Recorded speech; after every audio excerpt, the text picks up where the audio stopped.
Hello friends, என்ன promo 2 பார்த்தீங்களா? யார் பாருவும் திவாகரும் அரோரா பற்றி பேசுறது. வெறும்னே பாரு அரோரா பேசினா மட்டும் அந்த பொண்ணு என்ன பண்ணுச்சு, அந்த பொண்ணு பாட்டுக்கு ஓரமாக இருக்கு, அந்த பொண்ணை பற்றி எதுக்கு பேசணும் அப்படின்றீங்களே. இதை மட்டும் கேமரா பாரு கிட்ட மட்டும் கொண்டு போறீங்களே. விக்ரம் அரோராவும் பேசிட்டு இருக்காங்க. விக்ரம் அரோரா 2 நாளாக பேசிட்டு இருக்காங்க. எப்போ அரோரா விக்ரம் போய் உசுப்பேத்தி விடுதோ, இல்லை அரோராவை விக்ரம் உசுப்பேத்தி விடுறாங்களோ, 2 பேருக்குமான அந்த வீட்டில் எல்லாருக்குமான காமன் எதிரி பாரு தாங்க. முக்கியமாக அதில் அரோரா விஷயம்னு வரும்போது அது அந்த ட்ரையாங்கல் லவ்க்குள்ளே போகுது. இப்போ கமருதீனை கோ கண்டஸ்டண்ட்டாக மட்டும்தான் அவங்க பார்க்குறாங்கன்னும் போது பெருசாக அவங்களுக்குள்ள ஒன்றும் இல்லை. அப்படி தான் ஒரு பவுண்டரி செட் பண்ணி அது ஆல்ரெடி அப்படி தான் போயிட்டு இருக்கு. பெருசாக பேசுறதில்ல. இவர் அரோரா கூட தான் சுற்றிட்டு இருக்காரு.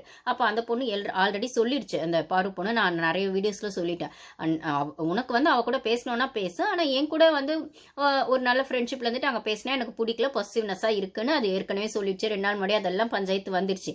இப்போ இவன் அந்த அந்த ஒன்றும் இல்லாத அந்த சண்டைக்கு சண்டை போட்டுட்டு அவகிட்ட தான் போய் உட்காந்து பேசின அரோரா. இது லைவ்ல பாதி வந்துச்சு, எபிசோட்ல கொஞ்சம் தான் வந்துச்சு. அப்படி இருக்கிற பட்சத்துல அரோரா கிட்ட பாரு பத்தி நிறைய பேசிட்டான். அவன் தப்பா இவன் பெரிய இதுவா அதுவா அப்படின்ற மாதிரிலாம் பேசிட்டான். அதெல்லாம் ஒன்னாரில் வரல. நான் நெக்ஸ்ட் டே கண்டினியூ பண்ணி காட்டுவாங்கன்னு நினைச்சா காட்டல. ஓகேங்களா? அப்படி இருக்கிற பட்சத்துல இவன் அரோரா கூட தான் சுத்திட்டு இருக்கான். அவளுக்கும் துஷாரை விட்டோன்னே இப்ப அந்த வீட்டுல அதான் முக்கிய அழுதா. 2 நாள் கன்ஃபெஷன் ரூம்லயும் போய் அழுதா.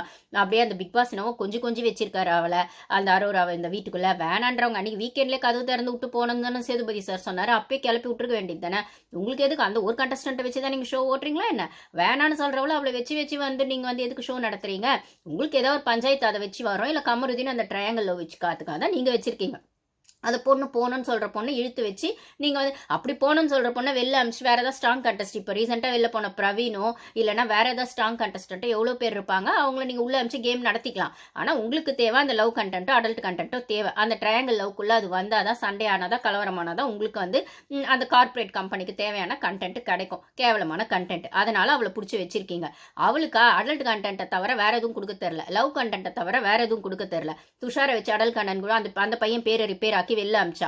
அப்புறம் இப்போ கமருதீன் கூட சுத்திட்டு இருக்கா. இப்போ கமருதீன் மட்டும் ரொம்ப ஒழுங்கானா அவனுக்கும் அந்த கேம் பாதிக்கு மேல ஒண்ணுமே புரியறதே இல்லை.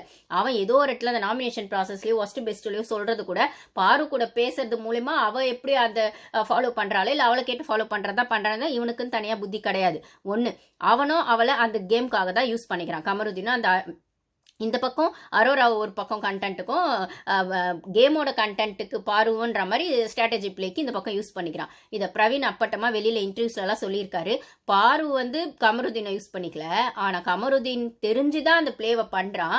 ஏதாவது ஒரு பிரச்சனை வந்தால் அந்த பொண்ணை மாட்டி விட்டு இவன் எஸ்கேப் ஆயிடலான்னு பார்க்குறான். இவன் சீப்பாக ஒரு கேம் ஆடிட்டு இருக்கான் அப்படிங்கிற மாதிரி வெளில